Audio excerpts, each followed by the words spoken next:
नमस्कार विद्यार्थी मित्रांनो, इयत्ता 8वीच्या सुगम भारती या पुस्तकातील चिवचिव चिमण्या असा हा पाठ आपण आज बघणार आहोत. लेखक आहेत विजय तेंडुलकर. जन्म आहे 1928 आणि मृत्यू 2008. प्रसिद्ध नाटककार.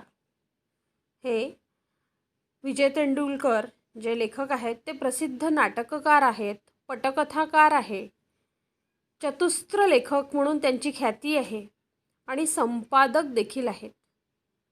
कथा, एकांकिका, ललित निबंध, कादंबरी, नाटक इत्यादी विविध वाङ्मय प्रकारात विपुल लेखन यांनी केलेलं आहे. त्यांची माणूस नावाचे बेट, शांतता, कोट चालू आहे, अशी पाखरे येती, सखाराम बाइंडर, घाशीराम कोतवाल इत्यादी त्यांचं नाटक आहेत. नाटके त्यांनी लिहिलेली आहे. नाटकांची नावं पहिल्यांदा दिलेली आहे. कोणकोणते नाटक आहेत तर माणूस नावाची बेट हे पहिलं, शांतता, कोर्ट चालू आहे हे दुसरं, अशी पाखरे येती तिसरं, सखाराम बाइंडर चौथं नाटक आणि घाशीराम कोतवाल असं 5 नाटके यांनी प्रकाशित केलेली आहेत, लिहिलेली आहेत. कोवळी उन्हे, रात्राणी, फुगे साबणाचे हे सर्व कोठून येते हे ललित लेखन, हे त्यांचं ललित लेखन आहे. काचपात्रे, द्वंद्व, गाणे, फुलपाखरू इत्यादी कथासंग्रह. अवतरण चिन्हात जे लिहिलेलं आहेत ती त्यांची कथासंग्रह आहेत आणि ललित लेखनाचे पण त्यांनी कोणतं ललित लेखन केलेलं आहे किंवा कोणते नाटके केलेली आहेत ते अवतरण चिन्हात दिलेलं आहे. एकेरी अवतरण चिन्हात बघा, एकेरी अवतरण चिन्ह काचपात्रे, द्वंद्व, गाणे, फुलपाखरू हे जे दिलेले आहेत एकेरी अवतरण चिन्हात दिलेलं आहे आणि म्हणून हे त्यांचे कथासंग्रह आहेत. कथासंग्रह आहेत 4: काचपात्रे, द्वंद्व, गाणे, फुलपाखरू.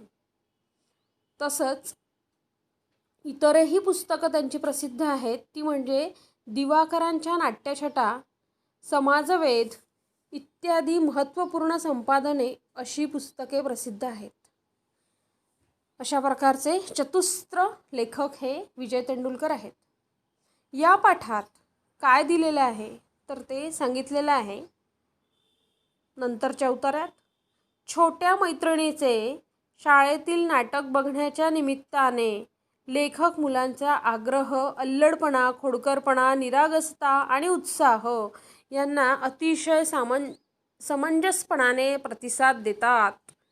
अतिशय समंजसपणाने म्हणजे अगदी समजूतदारपणे, समझदारी से वे प्रतिसाद देते हैं, उनको प्रतिक्रिया देते हैं. किसको? तो छोट्या मैत्रिणीचे शाळेतील नाटक बघण्याच्या निमित्ताने.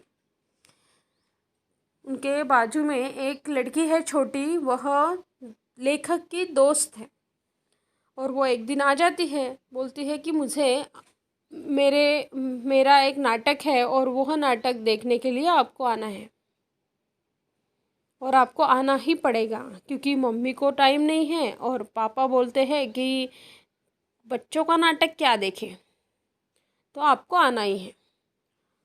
आणि मग अशा प्रकारे ती लेखकांना घेऊन जाते. लेखक म्हणतात की अशा निमित्ताने ते लेखक नाटक बघायला गेलं, तिचं नाटक बघायला जातात आणि लेखक म्हणतात की तो आग्रह, तिचा अल्लडपणा, खोडकरपणा, निरागसता आणि उत्साह या सगळ्या गोष्टीला लेखक प्रतिसाद देतात. अल्लडपणा म्हणजे लहान मुलं जशी अल्लड असतात, त्यांना कळत नाही की आता हे करायला पाहिजे की नको. अगदी निरागसपणे म्हणजे कुठलाही भाव मनात न ठेवता, कोणाच्याही मनातला किसी के भी मन में कपट न राहते हुए, कुठल्याही प्रकारचा भाव न ठेवता ते काम करतात, म्हणून त्यांना निरागस असं म्हणतात. खोडकरपणा याने मस्ती, किसी को मारना या फिर चिमटे घेणं, त्याला खोडकरपणा म्हणतात. उत्साह यांना अतिशय समंजसपणे प्रतिसाद देतात. मात्र त्याचवेळी आपले बालपण हरवल्याची खंत त्यांना कशी वाटत राहते याचे वर्णन प्रस्तुत पाठात आले आहे. लेखक नाटक देखने के लिए जाते हैं और जब वो उनकी जो सहेली है, मैत्रीण म्हणतात लेखक तिला, छोट्याशा मुलीला मैत्रीण असं म्हणतात. बाजूला राहणारी ती छोटीशी मुलगी, उसको मैत्रीण वो कह रहे हैं. और वो आने के बाद लेखकाने पूर्ण पाठात सांगितलेलं आहे की ती कशी लेखकांना विनवणी करते की माझं नाटक बघायला चला. वह लेखक नाटक देखने के लिए जाते हैं. जाने के बाद वह पूरा नाटक देखते हैं, वहाँ का वो प्रसंग दृश्य, और उसके बाद उनके मन में जो खंत है, उनके मन में जो दुख है, उसका वर्णन उन्होंने किया है इस पाठ में कि क्या दुख है उनको. तो क्या दुख है? बालपण हरवल्याचं खंत त्यांना आहे. हमारा बचपन जो है वह बड़े होने के बाद, हम लोग जब बड़े होते हैं तब कुछ ना कुछ मर्यादाएं आ जाती है. हम खुलकर हंस नहीं सकते हैं, खुलकर बात नहीं कर सकते हैं, जो मन में आए वो नहीं कर सकते हैं क्योंकि हम बड़े हो गए हैं. तो यह खंत, यह दुख लेखक ने इस पाठ में हमें बताया है. खंत म्हणजे दुःख अशी त्यांना वाटत, खंत त्यांना कशी वाटत राहते याचे वर्णन प्रस्तुत पाठात केलेले आहे. प्रस्तुत पाठ हा वाचू आनंदे बालकट 2 या संपादित पुस्तकातून घेतला आहे. हा जो पाठ आहे त्यांच्या एका पुस्तकातून घेतलेला आहे. त्या पुस्तकाचं नाव काय आहे तर वाचू आनंदे बालगट 2. चला तर आपण आता बघूया की पाठात काय आहे. आमची छोटी मैत्रीण परवा भल्ल्या सकाळीच बेल मारून घरात घुसली. आमची छोटी मैत्रीण म्हणजे लेखकांची छोटी मैत्रीण, तिची छोटी मुलगी होती, ती बेल वाजवून घरात घुसली म्हणजे घरात आली. भल्या पहाटे, भल्या सकाळी म्हणजे सकाळ होण्याच्या वेळेस, एकदम जणू काही 6 वगैरे वाजता जेव्हा सकाळ होत असते तेव्हा ती घरात घुसली म्हणतात. आली नाही, सरळ घुसली म्हणजे न विचारता आली याचा अर्थ. म्हणाली, काका काका जम्माडी जम्मत ओळखा. अगदी ती आल्याबरोबर काय म्हणाली, अगदी उत्साहात त्याचं वर्णन केलेलं आहे की काका काका जमाडी जम्मत. जमाडी जम्मत म्हणजे वेगळी गंमत, काहीतरी वेगळी गंमत, ओळखा बरं काय आहे. आणि मग ती एक कोड सांगते, एक पहेली बताती है वो. पुढून पहिले अक्षर ना. पहला अक्षर क्या है? ना. पहला. पुढून पहिला यानी आगे से पहला. नाही तर नकोच. नाही वो भी नहीं बताती मैं. नुसतेच न आहे, सिर्फ न आहे आणि मागून दुसरे ट आहे. पीछे से दूसरा जो शब्द है वो ट है. फुली. मागून दुसरे सुद्धा नको. पीछे से दूसरा भी नहीं, पहिलेच. मागून पहिले क आहे. सोचती है वो, का मतलब सोचती है, क आहे. भल्या सकाळची वेळ. तिची कोडी सोडवण्यात घालवण्याची इच्छा नसल्याने मी शरण चिठ्ठी दिली याचा अर्थ शरणागती पत्करली. लेखक म्हणतात की इतक्या सकाळी आली ती आणि विचारत आहे, तर तिचं ते कोडी यानी पहली सॉल्व करने के लिए मेरे पास टाइम नहीं था. मैंने शरणागती पत्करली म्हणजे शरण आलो, म्हणजे हार मानली. म्हणजे म्हटलं की तू सांग बाबा, मला नाही येत. ती टाळी पिट्टून म्हणाली, म्हणजे तिला खूप आनंद झाला आणि म्हणून तिने टाळ्या वाजवल्या, दोन्ही हाताने टाळ्या वाजवल्या आणि म्हणाली, हत्तीच्या किती इझी, नाटक. ती म्हणाली की अरे किती इझी आहे, किती सरळ आहे नाटक. आज आमच्या शाळेचे नाटक आहे. आज हमारे स्कूल में नाटक है. तुम्ही बघायला याल यानी वो प्रश्न पूछ रही है कि आप देखने के लिए आओगे. मी आमच्या बाईंना सांगून ठेवीन, मम्मीला वेळ नाही. मैं अपने शिक्षिका को बताऊंगी. मम्मीला वेळ नाही. ती म्हणते की मम्मीला काही माझ्या वेळ नाही. पप्पा म्हणतात लहान पोरांची कसली नाटकं बघायची. पप्पा काय म्हणतात तर लहान मुलांची कोणती नाटकं बघायची, काय आहे त्यात बघण्यासारखं असं. पण काका, आमच्या शाळेचे नाटक अश्रूंची फुलेपेक्षा शपथ टॉप होते. पण काका, ती म्हणते की काका, हमारे स्कूल का जो नाटक है वो अश्रूंची फुले फार पूर्वी जे नाटक एक गाजलेलं नाटक आहे. वसंत कानेटकर यांनी लिहिलेलं हे नाटक आहे आणि अत्यंत गाजलेलं नाटक होतं. हे नाटककार होते वसंत कानेटकर आणि खूप गाजलेलं. काशीनाथ घाणेकर यांनी यात मुख्य पात्राचा रोल केला होता आणि खूप सुंदर याची स्टोरी आहे, कथा आहे अश्रूंची फुलेची. तर हे जे नाटक होतं ते खूप लोकांना आवडलेलं होतं त्या काळी आणि खूप प्रसिद्ध झालं होतं. तर ही छोटीशी जी मुलगी आहे ती लेखकांना म्हणते की या नाटकापेक्षा पण टॉपचं नाटक आहे आमचं, यानी ये नाटक से भी हमारा नाटक कैसा है, टॉप का नाटक है. मी पण त्यात बेबी से काम करते और फिर मेरा रोल क्या है तो उस नाटक में मैं बेबी का रोल करती हूँ. तुम्ही याच एवढ्या आमच्या छबुताईबाई यात काय आणखीन त्यात काय करणाऱ्या, त्यांना सुद्धा आमचे नाटक आवडले. माझा तर त्यांनी गालगुच्चा घेतला. याल वो बोल रही है हमारी जो छबुताई है, छबुताईबाई म्हणजे छबुताई हे एका शिक्षिकेचं नाव असेल आणि ते म्हणतात की ती जी शिक्षिका आहे वो यात काय आणखी त्यात काय करणाऱ्या, यात काय यानी ये क्या है, इसमें क्या है, उसमें क्या है, इस प्रकार वो हमेशा करती रहती है. लेकिन मेरा नाटक का रोल देखकर, मुझे वो नाटक का काम देखकर उसने मेरे गालगुच्चा घेतला. गालगुच्चा घेतला म्हणजे कौतुकाने गाल ओढणे, कौतुक से मेरे गाल खींचे उसने. याल फिर वो बोलती है की मैंने इतना अच्छा काम किया है की छबुताई नावाच्या ज्या शिक्षिका आहेत त्यांना माझं काम इतकं आवडलं की त्यांनी माझे गालगुच्चा घेतला म्हणजे मला माझं गाल ओढले. तर तुम्ही याल का. त्या चिमुरडीला नाही म्हणण्याची शहामत माझ्याशी नाहीच. शहामत याचा अर्थ हिम्मत, धाडस, हिम्मत. मेरे में तो हिम्मत नहीं थी कि उस चिमुरडीला म्हणजे छोट्या मुलीला प्रेमाने म्हणतात चिमुरडी म्हणजे छोटी याचा अर्थ. आणि म्हणून लहान मुलगी, छोटी मुलगी असा त्याचा अर्थ होतो चिमुरडीचा आणि प्रेमाने म्हटलं जातं.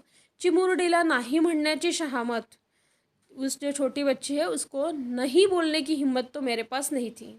मी कबूल केले, मी होकार दिला. कबूल केले म्हणजे मी होकार दिला किंवा मान्य केले. आणि परवा गुरुवारी संध्याकाळी मुंबईतल्या साहित्य संघ मंदिरात आमच्या मैत्रिणीच्या शाळेचे टॉप नाटक बघायला सगळ्या व्यापातून सवड काढून पोचलो. सवड म्हणजे वेळ काढून, सगळ्या व्यापातून सवड काढून. सगळा व्याप म्हणजे कामं, सगळे जे आपले कामं असतात, खूप कामं जो असतात, व्याप म्हणजे कामं, खूप कामं जे असतात ती सगळे कामे बाजूला करून मी तिचं नाटक बघायला गेलो. नाटक कुठे होतं तर मुंबईतल्या साहित्य संघ मंदिरात. एक मंदिर में, संघ के मंदिर में. कहाँ पर तो मुंबईतल्या साहित्य संघ मंदिरात ते नाटक होतं. मैंने लेखक मुंबई में रहने वाले होंगे ये भी यहाँ पे समझ में आता है, वो लड़की भी मुंबई में रहने वाली है ये भी समझ में आता है. मुंबईतल्या साहित्य संघ मंदिरात ते नाटक होतं. कोणत्या दिवशी होतं? गुरुवारी. आणि केव्हा? संध्याकाळी. कुठे? मुंबईतल्या साहित्य संघ मंदिरात. आमच्या मैत्रिणीच्या शाळेचे टॉप नाटक, टॉप इंग्रजीचा शब्द आहे. टॉप म्हणजे सगळ्यात उंच, सगळ्यात चांगलं, सगळ्यात श्रेष्ठ असं नाटक मी बघायला गेलो. सगळ्या व्यापातून सवड काढून, सगळी कामे बाजूला ठेवून, सगळ्या कामे बाजूला करून, वेळ काढून मी तिथे गेलो. आंतरशालेय नाट्यस्पर्धेची ती अंतिम फेरी काहीतरी होती. आंतरशालेय स्पर्धा म्हणजे शाळांची जी स्पर्धा होती, 2-3 शाळा मिळून जी स्पर्धा होतात. फक्त आपल्या वर्गातली स्पर्धा नाही बरं का. क्लास में होने वाली स्पर्धा नहीं, तो आजू बाजू के सभी स्कूलों से जो स्पर्धा होती है वो स्कूलों की inter school competition, inter school यानी स्कूल में होने वाली कॉम्पिटिशन, तो उसको बोलेंगे आंतरशालेय नाट्य स्पर्धेची ती अंतिम फेरी म्हणजे शेवटची फेरी, शेवटचा भाग होता तो, का काहीतरी होती. एकूण 4 नाटके व्हायची. एकूण 4 नाटके म्हणजे ज्या दिवशी नाटक बघायला गेले होते लेखक, त्या दिवशी 4 नाटकं होणार होती. नाटके असल्याचे बाहेरच्या बोर्डावर नमूद होते. बाहेरच्या बोर्डावर काय नमूद होते, तर 4 नाटके होणार हे नमूद होते. नमूद होते म्हणजे लिहिलेले होते किंवा सांगितले होते. त्यातले एक आमच्या मैत्रिणीचे होते. आमची मैत्रीण तिकिटाचा कपटा म्हणजे तुकडा, तिकीट का तुकडा हातात गच्च धरून म्हणजे अगदी गच्च पक्का पकडून तिच्याच वयाच्या गर्दीत तिच्याच वयाच्या गर्दीत कुठेतरी माझी वाट पाहत उभी होती. कहीं तो भी मेरी राह देख रही थी. मला पाहून ती धावतच पुढे आली. काय हे काका, ती माझ्यावर डाफरली. काय हे काका, ती माझ्यावर डाफरली म्हणजे चिडली, ओरडली. चिरून ओरडा करणे. किती लेट केलात, मी सवयीने केले. सॉरी, पण तेही ऐकायला तिला सवड नव्हती. लेखकांनी सॉरी म्हटलं, पण तिला काही ऐकायला वेळ नव्हता. चुट चपला वाजवत पळतच ती संघमंदिराच्या रंगपटाच्या दिशेने अदृश्य झाली. चुट चपलांचा आवाज लेखकांनी इथे सांगितलेला आहे. कसा आवाज आहे तर चुट असा आवाज करत ती पळतच रंगपटाच्या दिशेने. रंगपट याचा अर्थ जो लोग नाटक में काम करने वाले हैं उनके लिए मेकअप, उनके कपड़े बदलने के लिए जो रूम दी रहती है, जी खोली असते, उसको रंगपट असे म्हणतात. त्याला रंगपट असे म्हटलं जाते. त्या दिशेने ती गेली आणि अदृश्य झाली. भोवतालच्या छोट्या प्रेक्षकांतच एक थोडा वेळ मी त्या गावचा नसल्यासारखा उभा राहिलो. भोवतालच्या प्रेक्षकातच यानी आजू बाजू में जो प्रेक्षक थे उनके ही बाजू में मैं अनोळखी नसल्यासारखा, जाणून बुजून अनोळखी नसल्यासारखा उभा होतो. म्हणजे नाटक बघायला छोट्या प्रेक्षकांची जी गर्दी झाली होती त्यात लेखक एकटेच उभे होते. म्हणून ते म्हणतात की जाणून बुजून स्वतः अनोळखी झालो. छोटे छोटे जो बच्चे वहाँ पे थे, कुछ पेरेंट्स भी हो सकते हैं, लेकिन ते म्हणतात की जाणून बुजून मी स्वतः अनोळखी झालो. गावच्या नसल्यासारखा उभा राहिलो म्हणजे जाणून बुजून मी मुद्दामून ओळख न देणे की या मुलीचा नाटक बघायला मी आलो आहे असं त्यांनी सांगितलं नाही. जानबूझकर उन्होंने अपनी पहचान बताई नहीं और खड़े रहे वहाँ पर. जाणून बुजून मी अनोळखी असल्यासारखा उभा राहिलो. तिथे मुद्दामून ओळख न देता उभा राहिलो असे त्याचा अर्थ होतो. भोवतालच्या छोट्या प्रेक्षकांतच. मग थोडा वेळ मी त्या गावचा नसल्यासारखा उभा राहिलो. मग दुसरी तिसरी कुठली तरी घंटा होताच चिमुरड्या हाताने लटकला जात प्रेक्षागृहात पोहोचलो. प्रेक्षागृह म्हणजे जिथे नाटक होणार आहे ते सभागृह. जहाँ नाटक होने वाला है वह सभागृह यानी प्रेक्षागृह, यानी नाटक का हॉल. जैसे वसंतराव देशपांडे सभागृह है उसे कहेंगे प्रेक्षागृह. मग दुसरी तिसरी कुठली तरी घंटा होताच कोई तो भी बेल हुई और चिमुरड्या हाताने लटकला जात प्रेक्षागृहात पोहोचलो. या इटुकल्या पिटुकल्या प्रेक्षक वर्गाची बडदास्त जेमतेम 15-20 मिनिटेच राखून हैराण झालेल्या द्वारपालाने मला एका खुर्चीत कोंबले. इटुकल्या पिटुकल्या म्हणजे छोट्या मुलांना प्रेमाने म्हटलेले आहे. इटुकल्या पिटुकल्या प्रेक्षक वर्गाची, जी छोटी छोटी मुले तिथे उभी होती त्या प्रेक्षक वर्गाची, ते प्रेक्षकच होते ना जे नाटकात नव्हते. जी मुलं नाटकात नव्हती, जिन्होंने पार्टिसिपेंट्स नहीं थे, वो बाकी के जो लड़के थे वो प्रेक्षक थे, यानी देखने वाले. तो अशा प्रेक्षकां वर्गाची बडदास्त जेमतेम 15-20 मिनिटेच होती. त्यांची बडदास्त जी आहे ती फक्त जेमतेम, बडदास्त म्हणजे आदरातिथ्य करणे, सन्मान देणे, जेमतेम 15-20 मिनटेस राखून. वो जो द्वारपाल था उन्होंने बहुत सहन कर लिया वो जो छोटे छोटे बच्चे थे उनका, कितने मिनट, 15-20 मिनट बडदास्त म्हणजे त्यांचं आदरातिथ्य ठेवलं की हे दुसऱ्या शाळेतून आलेले आहेत, छोटे मुलं आहेत आणि त्यामुळे त्यांनी काहीही न म्हणता त्यांचा बडबड म्हणा किंवा त्यांचा जो आवाज असेल तो चुपचाप त्यांनी ऐकून घेतला होता.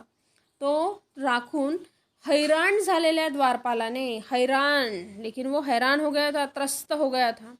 त्रास होणे, हैराण होणे म्हणजे त्रास होणे. हैराण झालेल्या द्वारपालाने मला एका खुर्चीत कोंबले. मुझे एक खुर्ची में कोंबले. कोंबले म्हणजे अक्षरशः बसविले.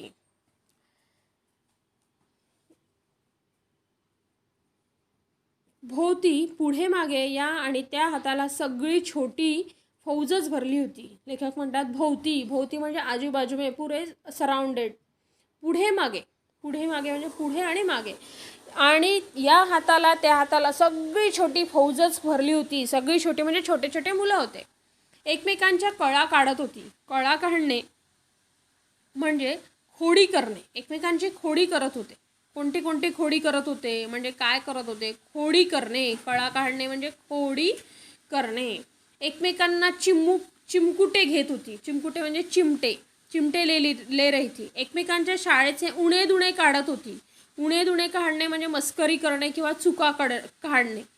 गलतियाँ निकाल रही थी क्योंकि वो अलग अलग स्कूल के आई थी सब बच्चे. तो वो एक दूसरे के स्कूल का कम, मेरे स्कूल में ऐसा है, मेरे स्कूल में वो नहीं है, तुम्हारे स्कूल ऐसी है, तुम्हारी स्कूल वैसी है, ऐसा कुछ तो भी वो बोल रहे होंगे. उसको बोलेंगे उणे दुणे काढत होती. नाटकांची स्पर्धा. नाटकांची स्पर्धा प्रेक्षागृहातच नाटकाआधी उताला आली होती. और इसलिए ये जो चिमटे लेना, एक दूसरे से उणे दुणे काढणं, आणि म्हणून लेखक म्हणतात की नाटकाची स्पर्धा प्रेक्षागृहातच उताला आली होती. उताला आली म्हणजे उत्साहाला आली होती. उत्साह ओसंडून वाहत होता. म्हणजे नाटक सुरू व्हायच्या अगोदरच प्रेक्षागृहात नाटक सुरू झालं होतं. क्यों ऐसा कहा लेखक ने? क्योंकि ये सभी एक दूसरे के चिमटे निकालणे, उणे दुणे काढणे या दोन गोष्टीमुळे लेखकांना असं वाटत होतं की प्रेक्षागृहातच नाटकाआधी नाटक सुरू झालं होतं. कुणाचा तरी रेशमी मुठीचा गुच्छा नेम चुकून माझ्या पाठीत बसला. कुणाचा तरी रेशमी. रेशमी म्हणजे जे नरम आहे, खूप अतिशय नरम, बहुत मुलायम जो है उसे हम रेशमी बोलते हैं. तो वह मुठीचा गुच्छा. मुठीचा गुच्छा यानी मूठ, मुट्ठी हमारी, एक लड़की की मुट्ठी, गुच्छा यानी जो हम अपने उंगलियां एक साथ जो मूठ बोलेंगे उसको मूठ. नेम चुकून यानी नेम नहीं था मुझे मारने का, लेकिन मेरे ही पीठ पर बैठ गया. एक किसी का तो भी, कौन था वो पता नहीं, कुणाचा तरी. रेशमी मुठीचा गुच्छा. छोटी बच्ची थी इसलिए वो लेखक शायद यहाँ पे बोल रहे हैं रेशमी, यानी उसकी जो मुठ थी, हाथ की जो भुक्की थी वो रेशमी थी, ऐसे कह रहे हैं वो, क्योंकि इतनी मुलायम वो होगी इसलिए उन्होंने रेशमी बोला है. रेशमी मुठीचा गुच्छा नेम चुकून, नेम चुकला आणि माझ्या पाठीत बसला. आणखी कोणी माझ्या मांडीवरून ओळकंबूनच, और कोई मेरे मांडी से, मांडी यानी लॅप, मांडीवरून ओळकंबूनच यानी लोंबकळून, ऐसे झुक कर माझ्या पलीकडच्या डोक्यावर एक सॉलिड टप्पू ठेवून दिला. पलीकडच्या डोक्यावर यानी मेरे पलीकड़ के यानी मेरे बाजू में जो बैठा था उसके सिर पर एक जोर से उसने मारा, टप्पू दिया. मग ती बिचारी रडू लागली. फिर वो तो रोने लगी. तिला उगी करण्याच्या प्रयत्नात बरीच गर्दी खुर्च्या सोडून तिथे जमली. उसको उगी करने म्हणजे चुप बसवणे. उसको चुप करने के लिए करण्याच्या प्रयत्नात बरीच गर्दी, बहुत गर्दी वहाँ पे अपनी अपनी चेयर छोड़कर उसको चुप करने के लिए सब आ पहुंचे. आणि मग त्यांच्या बाई कुठूनशा डोळे वटारून आल्या. और फिर उनकी जो टीचर थी, मैडम थी, वो भी आ गई.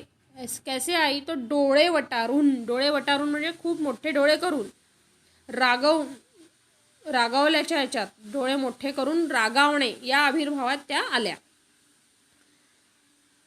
कोठूनशा वटारून आल्या तशी कोकिळाबाई आल्या. म्हणत हा हा म्हणता सगळ्या सगळ्या आपापली खुर्ची धरून बसल्या. सभी किसी ने तो भी कोकिळाबाई आल्या. कोकिळाबाई आल्या ऐसे किसी ने तो भी कहा और सभी अपनी खुर्ची पकड़कर बैठने लगे. जणू आपण या गावच्याच नाहीत, जैसे की हम इस गाव के ही नहीं. बाईचे खरे नाव वेगळेच असल्याचे कळले. लेकिन वो जो मैडम थी, लेखक बोल रहे वो मैडम का नाम कोई कोकिड़ाबाई न होता. उनका नाम तो अलग था, लेकिन बच्चे चिढ़ा रहे थे उनको, यानी कोकिड़ाबाई आलिया ऐसे करके. और फिर जैसे ही वो आए तो हम इस गांव के ही नहीं है ऐसे करके सब अपने अपने जगह पर बैठ गए.